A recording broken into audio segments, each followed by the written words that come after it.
Today we're going to talk about things that make parkour dangerous. Yes, parkour can be very dangerous if done in an unsafe manner. And so here are some things that make parkour more dangerous and tend to lead to more injuries. The first thing is if you're doing it to show off versus just trying to be a better person. If you're trying to be a better person, then you're thinking about staying safe, making wise choices, listening to your body, and pushing far enough so that you're getting better, but not so far that you're getting hurt. If you're thinking about showing off, a lot of that self-assessment starts going out the window. You stop thinking so deeply about choices you're making and you start just doing stuff, hoping for the best. That is when a lot of injuries start happening. Another thing that can make parkour really dangerous is not testing your surfaces or using inappropriate surfaces, things that maybe are too wet for your skill level, or maybe they're broken. And then that can also lead to hurting other people's property, which is not a good thing to be doing. Another thing that leads to injury in parkour is not knowing your skill level. In our online parkour school, we try to emphasize the importance of self-assessment. You need to know your skill level today and be regularly assessing, is it a little better? Do you need to work on a certain area so that you know what your skill level is? Because if you're taking jumps that you don't have the skill for, it is probably going to end up with you getting hurt or an undesirable result.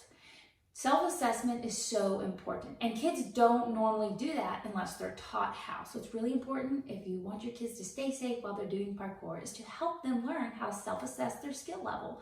And then also assess how hard the jump is. If you know your skill level, but you don't know how hard a jump is, that doesn't do much good. So you need to know your skill level, know what your limits are. You need to push them carefully and in a controlled environment so that when there's more risk and potential injury, you know exactly what your skill level is, and then you can make a wise choice whether you should do the jump or the move or the climb or not. So these are just some of the things that make parkour dangerous.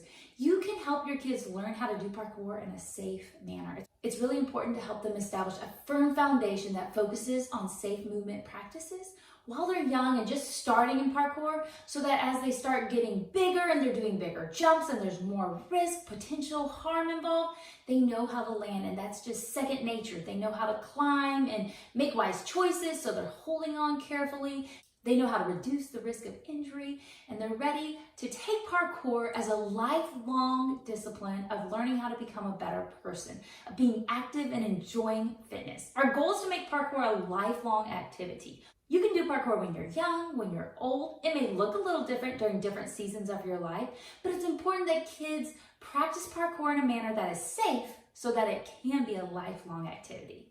If you are interested in helping your kids establish a firm foundation in parkour, I would love to have you join us in the free Online Parkour School intro class in the link below. And we also have a link below to our basic parkour tutorial, which is a great place to start for kids who love parkour, want to jump around on things. It helps emphasize safety techniques and things to be keeping in mind while you're moving around.